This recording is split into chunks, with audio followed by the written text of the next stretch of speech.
إن الحمد لله نحمده ونستعينه ونستغفره ونعوذ بالله من شرور أنفسنا ومن سيئات أعمالنا من يهده الله فلا مضل له ومن يضلل فلا هادي له وأشهد أن لا إله إلا الله وحده لا شريك له وأشهد أن محمدا عبده ورسوله يا أيها الذين آمنوا اتقوا الله حق تقاته ولا تموتن إلا وأنتم مسلمون يا أيها الناس اتقوا ربكم الذي خلقكم من نفس واحدة وخلق منها زوجها وبث منهما رجالا كثيرا ونساء واتقوا الله الذي تساءلون به والأرحام إن الله كان عليكم رقيبا يا أيها الذين آمنوا اتقوا الله وقولوا قولا سديدا يصلح لكم أعمالكم ويغفر لكم ذنوبكم ومن يطع الله ورسوله فقد فاز فوزا عظيما أما بعد فإن أصدق الحديث كتاب الله وخير الهدي هدي محمد صلى الله عليه وعلى آله وأصحابه وسلم تسليما كثيرا وشر الأمور محدثاتها فإن كل محدثة بدعة وكل بدعة ضلالة وأوصيكم ونفسي بتقوى الله يا عباد الله فاتقوا الله تعالى لعلكم ترحمون لعلكم تفلحون يا الله باروچوي الله ያዛችሁን በመታዘዝ ተከለከላችሁን በመከልከል ሁሌም በሁሉም ጉዳይ ላይ በሁሉም ቦታ ላይ ጌታ አላህን የሚገባውን ፍራቻ ፍሩት። አላህን ተባረከ ወተዓላ የፈራ ሰው በዱንያም በአኺራ ይድናል። ያሰበውን አላህ ተባረከ ወተዓላ ያሳካለታል። የአላህ ባሮች ሆይ የዛሬ ሳምንት ረመዳንን በጉጉት ስንጠብቅ እንዳልነበረው ዛሬ 1/4ኛውን የሸኘን እንገኛለን። ዱንያም እንደዚህ ነው፣ እድሜያችንም እንደዚህ ነው የሚሄደው። ወደዚህች ምድር የመጣነው ኸይር ስራ ላይ ልንሽቀዳደም ራሳችንን ጫንቃችንን ከጀሃነም ልናድን ነው። ልንዘናጋ ልንሞኝ አይገባንም። ነገ ዱንያን ጥለናት ስንወጣ አኺራ ላይ ደስተኛ የምንሆነው ዱንያ ላይ መልካም ስራን በመስራት ደስተኛ ከሆነን፣ ዱንያ ላይ የመልካም ስራ ሀብታም የሆነ ብዙ ኸይር ስራ ያለው ጀነት ላይ በጸጋ ይኖራል። ረመዳን ወደ አላህ መቃረቢያ ወር ነው፣ የጀነት ገበያ ነው። ከጾም በተጨማሪ እጅግ በጣም ውድ የሆኑ ከጾም ጋር አብረው ሊሰሩ የሚገባቸው መልካም ስራዎች አሉ፣ ተጓዳኝ ዒባዳዎች አሉ። መጾም ብቻ ሳይሆን የረመዳንን ክብር ለማግኘት የረመዳን በረከት ተቋዳሽ ለመሆን ከጾሙ ጋር አብረን ልንሰራቸው የሚገቡ የተለያዩ መልካም ስራዎች አሉ። ከዚህም አንዱ የረመዳን ምሽቶችን መስገድ ነው፣ በሶላት ማሳለፍ ነው። ነቢዩ ዓለይሂ ሰላቱ ወሰላም ረመዳንን ከጌታው የተደነገገ ዋጅብ ግዴታ መሆኑን አምኖ ምንዳም ከአላህ ፈልጎ የጾመ ሰው ወንጀሉ ይማራል እንዳሉት ሁሉ የረመዳን ሌሊቶችን አጅር ከአላህ ፈልጎ የሰገደ ሰው አላህ ተባረከ ወተዓላ ወንጀሉን ይመራዋል ብለዋል። የረመዳን ሌሊቶችን ከመጀመሪያው ምሽት ጀምሮ እስከ መጨረሻ መስገድ ምህረትን ያስገኛል። ለየት ባለ መልኩ ደግሞ ለይለቱል ቀድርን የክብሯን የውሳኔዋን ሌሊት በሶላት በዒባዳ በዱዓ ያሳለፈ ሰውም አላህ ተባረከ ወተዓላ ወንጀሉን ይመራዋል ብለዋል።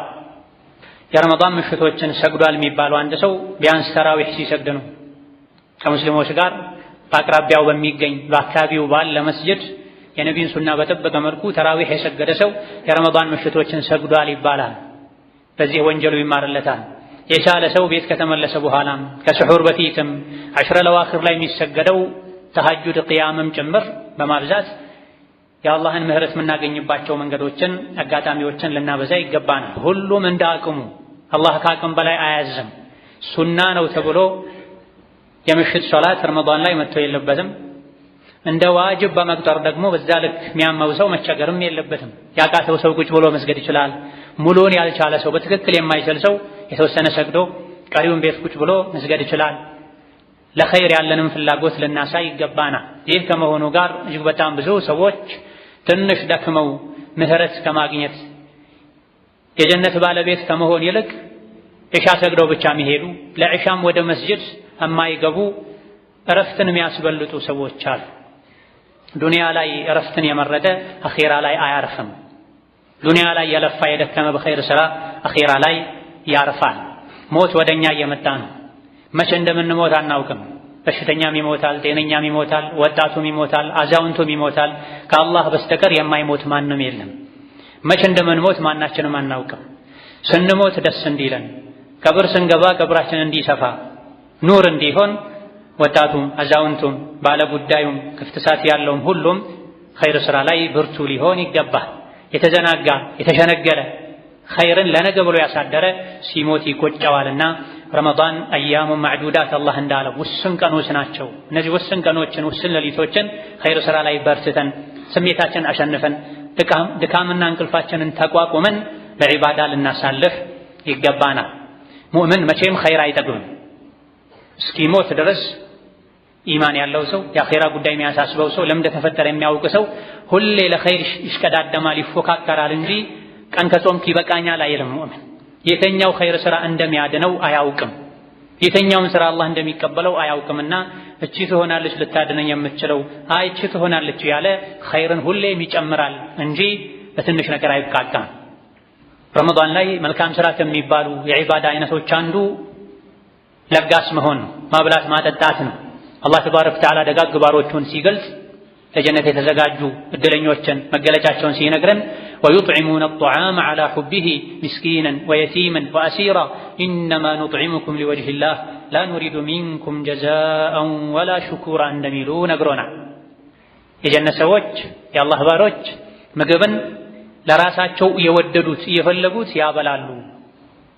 የሚያበሉትንም ሰው የተጸየፉት ሳይሆን የወደዱት ያዘኑለት ያበላሉ። ሲያበሉም እምናበላችሁ ለአላህ ብለን ነው፣ ከናንተ ውለታም ይሁን ምስጋናን አንፈልግም። እፊት ለፊታችን ከባድ ቀን አለ፣ ለዛ ቀን መውጫ እንዲሆነን ነው ይላሉ ብሏል። ሁሌም ማብላት፣ መለገስ፣ የተቸገረን ሰው መርዳት አስፈላጊ ከመሆኑ ጋር ጾም ላይ ይበልጥ ያስፈልጋል። ነቢዩ ዓለይሂ ሰላቱ ወሰላም ኸይር ስራ ላይ መመገብ ላይ መርዳት ላይ እንደ ንፋስ ፈጣን ነበሩ ተብሏል። ከመቼውም በላይ ደግሞ ኸይር ስራ ላይ በጎ አድራጎት ላይ ሰውን መርዳት ላይ ይፈጥኑ የነበረው ረመዳን ምሽቶች ላይ ጅብሪል ከእሳቸው ጋር ተገናኝቶ ቁርአን በሚቀራባቸው ሰሞኖች ላይ ነበረ፣ ቀናቶች ላይ ነበር ነቢዩ ዓለይሂ ሰላቱ ወሰላም ኸይር ነገር ላይ ማብላት ማጠጣት መርዳት ላይ ፈጣን የሚሆኑ ተብሏል። ረመዳን ምሽቱ ላይ ጅብሪል ከሰማይ የወረደ ከነቢ ጋር ዓለይሂ ሰላቱ ወሰላም ቁርአን አብረው ይማማሩ ነበር። ቁርአንን በቀራን ቁጥር ለኸይር ያነሳሳናል። ረመዳን ላይ ተራዊሑ ላይ ተሐጁዱ ላይ ቀኑ ላይ ቁርአን እየቀራን እየሰማን ነው። ከቁርአን ከምንቀራበት ዓላማ አንዱ ለኸይር መነሳሳት ሊሆን ይገባል። ከኸይር አንዱ ደግሞ የተራበን ማብላት ነው፣ የታመመን ማሳከም ነው፣ የተቸገረን ከጭንቁ መገላገል ነውና ረመዳን ላይ እጃችን ልንዘረጋ ይገባናል። ጾም ላይ ከሚወደዱ ዒባዳዎች አንዱ መለገስ ነው፣ ማብላት ማጠጣት ነው፣ የተቸገረን ሰው መርዳት ነው። የረሱሉ ሰለላሁ ዐለይሂ ወሰለም ሰሓቦች ረመዳን ላይ የተቸገረን ሰው ለማብላት ይሽቀዳደሙ ይፎካከሩ ነበር። ሌላ ጊዜም ከረመዳን ውጪም ለብቻቸውም አይበሉ ነበሩ። እቤት ገብቶ የሚበላ ሰው ካጡ መንገድ ዳር ላይ ወጥተው ይበሉ ነበር። መንገደኛን ጠርተው ይጋብዙ ነበር። ለብቻ መብላት ስስታምነት ሆዳምነት ነው፣ ለሰው አለማሰብ ነው ብለው ያምኑ ስለነበረ ውድ ምግብ እንኳ ቀርቦላቸው አእምሮ ዘገምተኛ የሆነ ሰው በርጋ ቆሞ ሲያያቸው ስጡት ሲሉ ይሄ ላንተ በልዩ ሁኔታ የተሰራ ምግብ ነው፣ ይህ እኮ የሚበላውን አያውቅም፣ ሌላ ነገር ይሰጠዋል ሲባሉ አላህ ግን ያውቃል ብለዋል። ውድ ምግብም ቢሆን መድኃኒት ቢሆንም እኔ የምወደውን ሰጥቼ እንጂ ጀነት እንደማልገባ ተነግሮኛልና የምወደውን ለአኼራዬ ብዬ እሰጣለሁ ይሉንም። ዛሬ የተረፋቸውን ፍሪጅ ውስጥ የሚበላሸውን አውጥተው መስጠት የሚያማቸው ሰዎች አሉ። ረመዳን ላይ መስጠትን ልንማር ይገባናል። ረመዳን ላይ የተቸገረን ሰው መርዳት፣ ማብላት፣ ማጠጣት የኢስላም ሱና ነው፣ ህግ ነው፣ ስርዓት ነው፣ ልማድ ነው።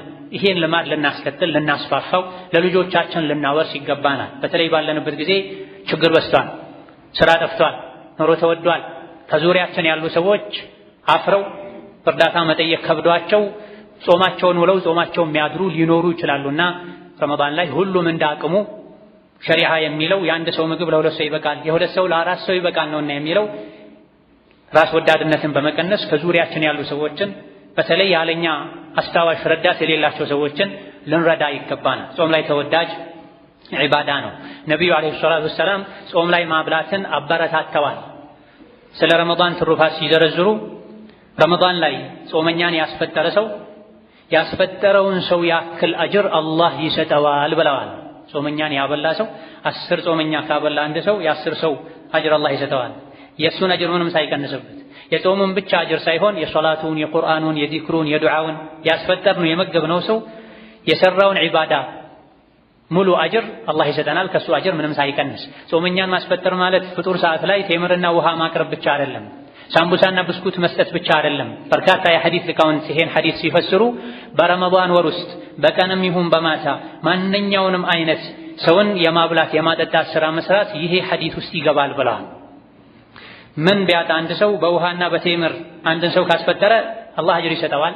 ነገር ግን አጥግቦ ያበላ ሰው፣ አስቤዛ ያቀረበ ሰው፣ ሰዎችን በተለያየ መልኩ የመገበ ሰው፣ በረመዳን እንዳይቸገሩ ያደረገ ሰው በዚህ ሐዲስ መሰረት ረመዳን ላይ እጁን የዘረጋላቸው፣ ያበላቸው፣ ያጠጣቸው፣ ያስደሰታቸው ሰዎችን ያክል አጅር ምንዳ አላህ ይሰጠዋልና ንፉግ ልንሆን አይገባም።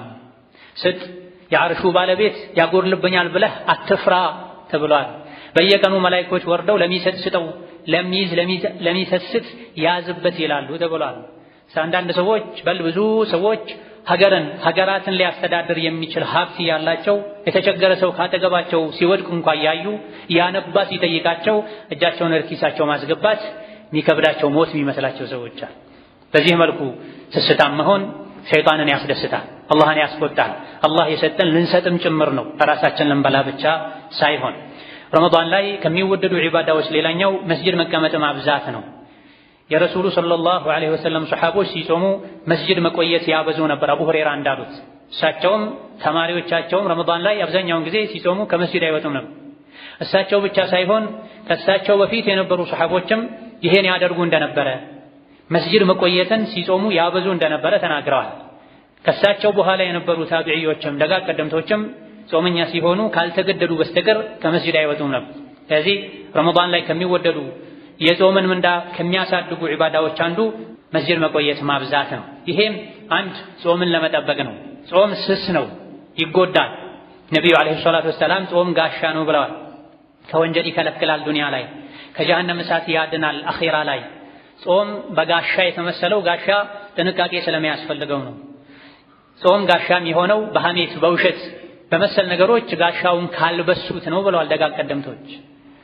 አካልን ለመጠበቅ ጾምን ለመጠበቅ መስጂድ ቁጭ ብሎ ዒባዳ ለማድረግ ቁርአን ለመቅራት 2 ረክዓ ለመስገድ ኢዕቲካፍም ለማድረግ ይሄን ሁሉ በማሰብ በማቀድ ዋጅብ የሆነ ከበድ ያለ ኃላፊነት የሌለበት ሰው መስጂድ መዋልን ሊያበዛ ይገባዋል። እስከ ዙህር ሰርቶ ከዙህር እስከ ኢፍጣር ያለውን መስጂድ ማሳለፍ፣ እስከ ዐሱር ሰርቶ እስከ መግሪብ ያለውን መስጂድ ማሳለፍ ግዴታ ካልሆነ በስተቀር ከመስጂድ መውጣትን መተው አንዱ ረመዳን ላይ ልናበዛው በአጥብቀን ልንይዘው የሚገባ ዒባዳ ነው። ሌላው ረመዳን ላይ የሚወደድ ዒባዳ ዱዓ ነው። ምንጊዜም ዱዓ አስፈላጊ ነው፣ ጠቃሚ ነው፣ ትልቅ ዒባዳ ነው። ጾም ላይ ደግሞ ይበልጥ ልናበዛው ወደ አላህ ልንቃረብበት ይገባል። ዱዓ ትዝ የሚለን ሲያመን ሲርበን ብቻ መሆን የለበትም። ራሱን የቻለ ዒባዳ ነው ዱዓ። ልክ እንደ ሶላት፣ እንደ ጾም፣ እንደ ሰደቃ በማንኛውም ሰዓት እጃችንን ያነሳን አላህን ከለመንን ካወደሰን ተጠቃሚዎች ነን። ብዙ ሰው ዱዓ ትዝ የሚለው ሲቸገር ነው፣ ሲራብ ነው። ይህ ስህተት ነው፣ ራስ ወዳድነት ነው። ለራሳችን ሓጃ ስንል ብቻ ሳይሆን አላህን መለመን ያለብን አላህን ለማስታወስ አላህን ለማወደስ ወደሱ ለመቃረብ ብለንም ሓጃውን ባይኖረን ዱዓ ልናደርግ ይገባናል። ሲራጥን ያልተሻገረ ከጀሃነም ያልዳነ መቼ ሓጃ የለበትም ማለት ይቻላል። ትልቁ የሙእምን ሓጃው ከጀሃነም ድኖ ጀነት መግባት ነውና የጀነትን ምድር መርገጥ እስክንችል ድረስ ሲራጥን ከኋላችን ትተነው እስክናልፍ ድረስ ባለ ሓጃዎች ነን፣ ባለ ጉዳዮች ነን። ዘውትር አላህን ልንማጸነው ልንለምነው ይገባል። አላህ ተባረከ ወተዓላ ስለ ጾም የሚያብራሩ አንቀጾች መሃል ስለ ዱዓ ነግሮናል። የጾም አሕካሞችን ህግጋቶችን ያብራራ መሃል ላይ ስለ ዱዓ ነግሮናል። ጾምና ዱዓ ግንኙነት እንዳላቸው ያሳያል። ነቢይም ዓለይሂ ሰላቱ ወሰላም ጾመኛ ዱዓው አይመለስም ብለዋል። ስለዚህ ጾመኛ በሁሉም አጋጣሚ ማታ ቁኑት ላይ ብቻ ሳይሆን ስራም የተሰራ ቤትም መስጅድም በየመሃሉ ስጁድ ላይም ዱዓ ልናበዛ ይገባናል። ለራሳችንም ለወዳጆቻችንም ለወላጆቻችንም ለሀገራችንም ለመላው የሰው ልጅ የዱዓ ዘርፉ ብዙ ነው። ለራሳችን ብቻ ሳይሆን ለሌሎችም ዱዓ ስናደርግ እንጠቀማለን።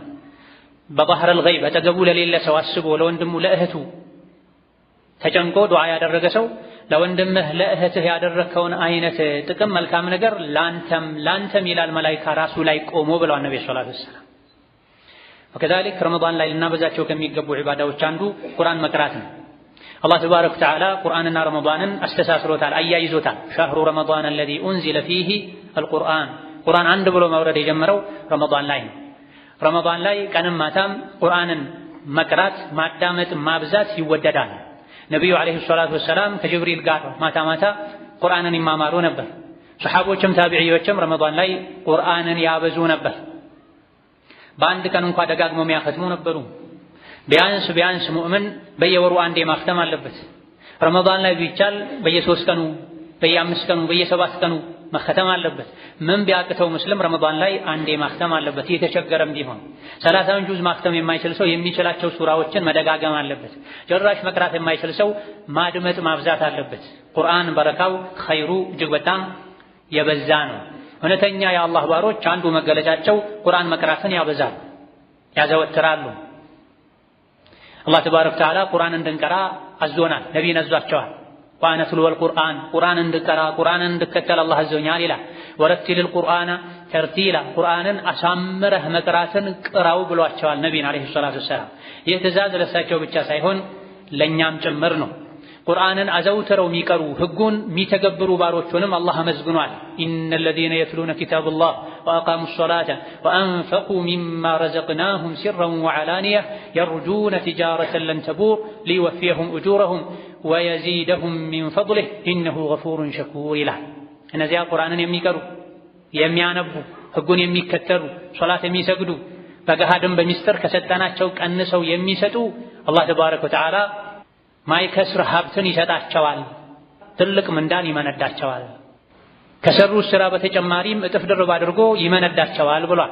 ነገር ግን ቁርአን ሲቀራ፣ ሶላት ሲሰገድ፣ ሰደቃ ሲሰጥ ረጃው ተስፋው አላህ መሆን አለበት። ለፉክክር መሆን የለበትም። ለዱንያዊ ጥቅም ተብሎ መሆን የለበትም። ቁርአን ውስጡ ላይ ከ300,000 በላይ ፊደሎች እንዳሉ ይነገራል። 300,000 ፊደልን 30 ጁዝ ያነበበ ሰው አንድ ያختመ ሰው አንዱ ፊደል በ10 ሐሰና ይባዛል ተብሏል። 300,000 በ10 ብናባዛው ቢያንስ በትንሹ 3 ሚሊዮን የሚሆን አጅርን ያገኛል ማለት ነው ቁርአን የሚቀራ ሰው። ሌላን ወሬ ማብዛትን ትተን ቁርአን መቅራት ልናበዛ ይገባናል። ቁርአን የሚጠቅመው እያስተነተኑ ከቀሩት ነው፣ እያጣጣሙ ከቀሩት ነው፣ ከሰሩበት ነው። ቁርአን የማይቀራ ሰው እንደ ወና ቤት እንደሆነ ነብዩ አለይሂ ሰላቱ ወሰላም ተናግረዋል። ወና ቤት ሲገባበት ይሸታል፣ ይከረፋል፣ ያስፈራል። አንድ ቤት ውስጥ ቁርአን ከተቀራበት ቤቱ እንደሚሰፋ መላኢካ እንደሚበዛበትም ነብዩ አለይሂ ሰላቱ ወሰላም ነግረውናል። ቁርአን የሚቀራ ሰው የሚቀናበት ሰው እሱ እንደሆነም ነግረውናል። በሁለት አይነት ሰዎች እንጂ መቅናት አይገባም ብሏል ነብዩ ሰለላሁ ዐለይሂ ወሰለም። አንደኛው አላህ የቁርአን ዕውቀትን ሰጥቶት ቀን ከሌሊት ቁርአንን የሚቀራ ሰው ሊቀናበት ይገባል። ሌላው አላህ ሀብት ሰጥቶት አላህ በሚወደው መንገድ ሁሉ ቀን ከሌሊት ወጪ የሚያደርግ ሰው ሊቀናበት ይገባል። ከዚህ ውጪ የሚያስቀና ነገር የለም ብለዋል። ቁርአን መቅራት ዱንያም አኺራም ላይ ትልቅ ደረጃን ያሰጣል። አቡ ዘር የሚባሉ ሰሐቢ ለነቢ አለይሂ ሰላቱ ወሰላም ያ ረሱላህ ይምከሩኝ ብለው ሲጠይቋቸው አላህን ፍራ፣ የነገሮች ሁሉ ዋና ራስ ይሄ ነው፣ አላህን ፍራ አላቸው። አቡ ዘር ያ ረሱላህ ይድገሙኝ ምክር አላቸው። ይሄኔ ነቢ አለይሂ ሰላቱ ወሰላም አለይከ ቢቲላወቲል ቁርአን፣ አደራህን ቁርአንን መቅራትን አብዛ። ቁርአን መቅራት ያበዛ ሰው ምድር ላይ አላህ ኑር ይሰጠዋል፣ ሰማይ ላይ ይታወሳል። አብዝቶ የሚቀራው ቁርአን ድልብ ይሆንለታል፣ ሀብት ይሆንለታል ብላ። ቁርአንን አዘውትሮ የሚቀራ ሰው፣ ቁርአንን የሚያስተነትን ህጉን የሚከተል ሰው ፊቱ ያበራል፣ ልቡ ይሰፋል፣ ከሸይጣን ይጠበቃል። አብዱላህ ኢብኑ አባስ እንደተናገሩት ቁርአንን ዱንያ ላይ በሚገባ የቀራ ሰው ዱንያ ላይ ከጥመት አኼራ ላይ ደግሞ ከሳት እንደሚድን አላህ ቃል ገብቶለታል። ፈመን ኢተበዐ ሁዳየ ፈላ የضل ወላ የሽቃ። የኔን መመሪያ ቁርአንን የተከተለ ሰው ዱንያ ላይ ጠማማ አይሆንም፣ አኼራ ላይ የሳት ማገዶ አይሆንም ብሏል። ቁርአን የሚቀራ ሰው አላህ ሰማይ ላይ ያወሰዋል፣ መላኢኮች ሰማይ ላይ ያወድሱታል። ነቢዩ አለይሂ ሰላቱ ወሰላም ኡበይ ለሚባሉ ሱሐቢ ኡበይ ሆይ አላህ ቁርአን እንድቀራለህ እንዳሰማህ አዞኛል አሏቸው። ኡበይ በጣም የደስታ መደንገጥን ደንግጠው እንደው ከጓደኞችህ ለአንዱ ዝም ብለህ ቁርአን ቅራ ነው ያለውት ወይስ ኡበይ ብሎ የኔን ስም ጠርቶ ነው ቅራለት አሰማው ያላችሁ ብሎ ነቢይን ሲጠይቋቸው በል አላህ ስምህን ጠርቶ ለኡበይ ቁርአን አሰማው ብሎኛል አላቸው። ኡበይ ይሄኔ የደስታ ለቅሶን አለቀሱ። ዱንያ ላይ በዘፈን በማይጠቅሙ ነገሮች በማላ ያኒ የተጠመደ ሰው ሰማይ ላይ አይታወስም በወንጀሉ ካልሆነ በስተቀር። ቁርአንን መቅራት ያበዛ ሰው አላህ ተባረከ ወተዓላ ይወደዋል፣ ያከብረዋል። الله تبارك وتعالى له لكن قرآن يعقرالن وده قرآن يملسن. أقول قولي هذا وأستغفر الله لي ولكم ولسائر المسلمين من كل ذنب وخطيئة فاستغفروه إنه هو الغفور الرحيم والبر الكريم. الحمد لله على إحسانه والشكر له على توفيقه وامتنانه وأشهد أن لا إله إلا الله وحده لا شريك له تعظيما لشانه وأشهد أن محمدا عبده ورسوله الداعي إلى رضوانه صلى الله عليه وعلى آله وأصحابه وإخوانه وسلم تسليما كثيرا. أما بعد ረመዳን ከሌሎች ወሮች የተከበረ የተለየ ወር ነው። የወራቶች ሁሉ አለቃ ነው። ረመዳንን ያከበረ አላህ ያከብረዋል። ረመዳንን የናቀ ቸላ ያለ አላህ ቸላ ይለዋል፣ ይንቀዋል። ረመዳንን ከምናከብርበት መንገድ አንዱ ረመዳን ላይ ተወዳጅ የሆኑ ዒባዳዎችን ማብዛት ነው። ረመዳን ላይ ተወዳጅ ከሆኑ ልናበዛቸው ከሚገቡ ዒባዳዎች አንዱ ደግሞ ቁርአን መቅራትን ማብዛት ነው። ባለንበት ጊዜ ሰውን ሶሻል ሚዲያ አእምሮውን ሰርቆታል፣ ጊዜውን ሰርቆታል፣ አቅሉን ሰርቆታል። ቁርአን ለመቅራት 20 ደቂቃ 30 ደቂቃ 1 ሰዓት መቀመጥ የሚከብዳቸው ሰዎች እጃቸው እስኪዝል ድረስ በሁለት እጃቸው ስልክ ይዘው የዓለም ወሬን የሚከታተሉ ሰዎች አሉ። ይሄ ሒርማን ነው፣ አለመታደል ነው። ሌላ ጊዜውን በዚህ መልኩ ጊዜን በማይረባ ነገር ማቃጠል ከሙእምን ማይጠበቅ ነው። ቢያንስ ረመዳን ላይ ሌሎች ነገሮችን እርግፍ አድርገን በመተው በቁርአን ልንጠመድ ይገባናል። ዱንያ ኸይራችን ይስተካከላል። ቁርአን በመቅራታችን ብዙ ጥቅሞችን እናገኛለን። በአንድ ሐዲስ ብቻ የተነገሩ 4 ጥቅሞች አሉ ቁርአን በመቅራት የሚገኙ። ነብዩ አለይሂ ሰላቱ ወሰላም ከአቡ ሁረይራ ሙስሊም ባስተላለፉት ሐዲስ ላይ እንደተናገሩት ሰዎች ሰብሰብ ብለው ቁርአንን የቀሩ እንደሆነ በግልም ቢሆን ቢቀራ ይሄ አጅር ይገኛል። በተለይ ሰብሰብ ተብሎ ቁርአን ተፍሲርን፣ ቁርአን ንባብን የአላህ ቤት ላይ ቢቻል ካልሆነ ማንኛውም ቦታ ላይ ሰዎች ሲማሩ 4 ነገሮችን እንደሚያገኙ ነብዩ ነግረውናል አለይሂ ሰላቱ ወሰላም። አንደኛ ሰኪናን የልብ መረጋጋትን አላህ ይሰጠዋል አሉ ቁርአንን የሚቀራ ሰው። ሁለተኛ የአላህ ረሕመት ይሸፍነዋል፣ በብዛት የአላህን ረሕመት ያገኛል። ሶስተኛ መላኢካ ይከበዋል። አራተኛ አላህ ተባረከ ወተዓላ ሰማይ ላይ ሆኖ ስለሱ ከመላኢኮች ጋር ይነጋገራል። አዘውትሮ ቁርአንን የሚቀራ ሰው መላኢኮች ያወድሱታል፣ መላኢኮች እስትግፋር ያደርጉለታል። አላህ ተባረከ ወተዓላ አርሹ ላይ ሆኖ ያወሳዋል በክብር። ሰላምን መረጋጋትን ያገኛል። ዘፈን መስማት፣ ቀልብ የሚያደርቁ ነገሮችን ማየት ልብን ያጣብባል፣ ሰላምን ይነሳል። ቁርአንን መቅራት ደግሞ ሰኪና መረጋጋት እንዲያገኙ ያደርጋል።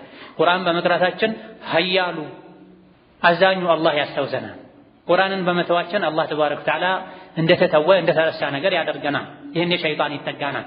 ቁርአንን በመቅራት ቁርአንን በማድመጥ ቁርአንን በማዘውተር የልብ መረጋጋት እናገኛለን። በዘመናችን ከታጡ ነገሮች አንዱ የልብ መረጋጋት ነው። ነብዩ ሰለላሁ ዐለይሂ ወሰለም ሐዲታቸው ላይ እንደተነገረው ከሳቸው ሰሐቦች መሃል አንዱ ፈረሱን በቅርብ ርቀት አስሮ ሱረቱል ካህፍን እየቀራ ነበር። ሱረቱል ካህፍን እየቀራ ሳለ ፈረሱ መበርገግ ጀመረ። ከላይ ደመና የሚመስል ብርሃናማ ነገር ወደ ታች የወረደ ነበር። ፈረሱ ይሄን አይቶ በርግጎ አጠገቡ የነበረን ልጅ እንዳይጎዳብኝ ብሎ መቅራቱን አቆመ። በማግስቱ ሄዶ ለነብዩ አለይሂ ሰላቱ ወሰላም ሲነግራቸው ይሄው እኮ ቁርአን ስለቀራህ ከሰማይ የወረደ ሰኪና ነው አሉ ነብዩ ሰለላሁ ዐለይሂ ወሰለም። ቅራ ቀጥል ቁርአንህና። ቁርአን ስንቀራ ሰላም ይገኛል፣ ሰኪና ይገኛል፣ መረጋጋት ይገኛል።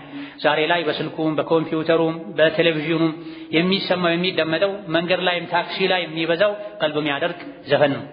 ከዘፈን ያልተናነሱ ዘመናዊ ጊዜ ያመጣቸው እስላም ላይ የተለጠፉ ነሺዳና መሰል ቀልብ የሚያደርጉ ከቁርአን የሚያርቁ ነገሮች ናቸው። ከነዚህ በመራቅ ቁርአንን ልንቀራ ቁርአንን ማድመጥ ልናበዛ ይገባናል። ቁርአንን አዘውትሮ አሳምሮ የሚቀራ ሰው ቁርአን የቂያም ቀን ከአላህ ጋር ያስታርቀዋል፣ ያማልደዋል።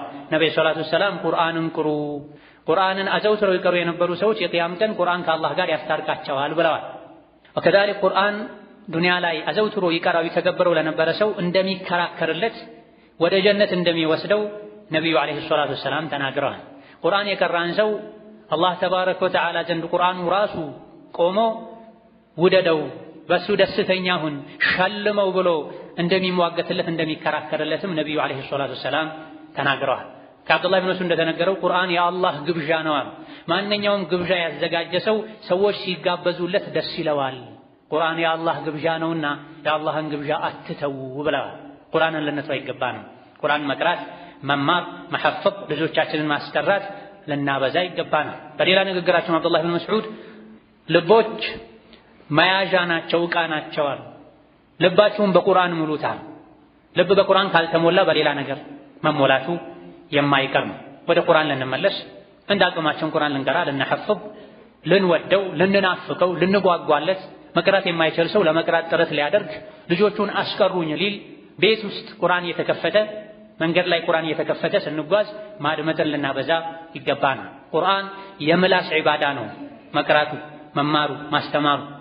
የልብም ዒባዳ ነው መሐፈዙ፣ ቁርአንን መውደዱ፣ የአላህ ቃል ነው ብሎ ማመኑ፣ ማስተንተኑ።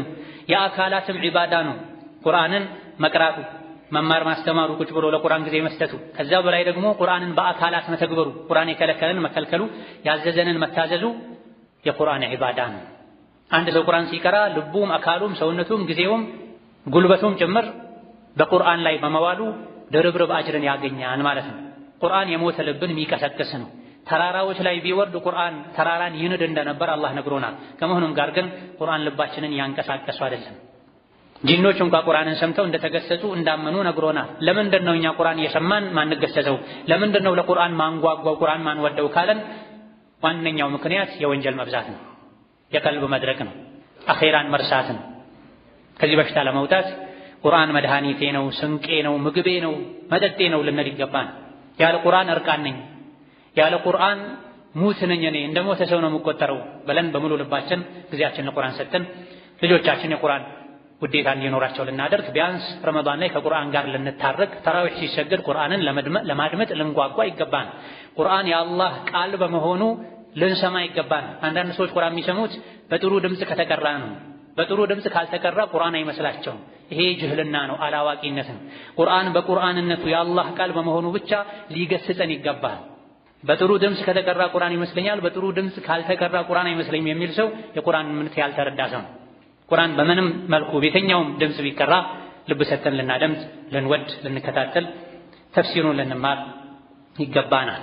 ثم صلوا وسلموا على البشير النذير والسراج المنير فقد أمركم ذلك ربكم قائلا إن الله وملائكته يصلون على النبي يا أيها الذين آمنوا صلوا عليه وسلموا تسليما اللهم صل وسلم وبارك على عبدك ورسولك نبينا محمد وعلى آله وأصحابه وأتباعه وسلم تسليما كثيرا اللهم أعز الإسلام والمسلمين وأذل الشرك والمشركين ودمر أعداءك أعداء الدين اللهم اجعل هذا البلد آمنا مطمئنا سخاء رخاء وسائر بلاد المسلمين اللهم آمنا في دورنا وأوطاننا ولا تسلط علينا بذنوبنا من لا يخافك فينا ولا يرحمنا اللهم ردنا إليك ردا جميلا اللهم ردنا إليك ردا جميلا اللهم أعنا على ذكرك وشكرك وحسن عبادتك اللهم اجعلنا من أهل القرآن اللهم اجعلنا من أهل القرآن اللهم اجعلنا من أهل القرآن الذين هم أهلك وخاصتك اللهم لا تحرمنا خير ما عندك بشر ما عندنا ربنا اغفر لنا ولوالدينا ولمشايخنا ولجميع المسلمين اللهم فرج هم المهمومين ونفس كرب المكروبين واقض الدين عن المدينين واشف مرضنا ومرضانا ومرضى المسلمين